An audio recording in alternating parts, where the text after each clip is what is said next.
إذا زلزلت الأرض زلزالها وأخرجت الأرض أثقالها وقال الإنسان ما لها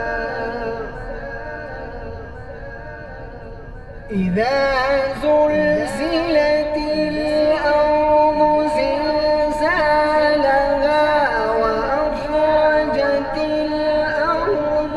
أثقالها وقال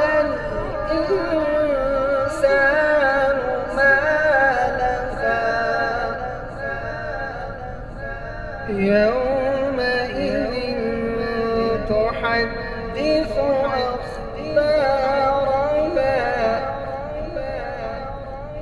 بأن ربك أوحى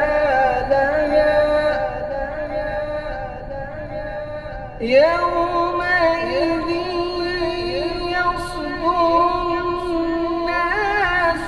أشتاتا ليروا أعمالهم فمن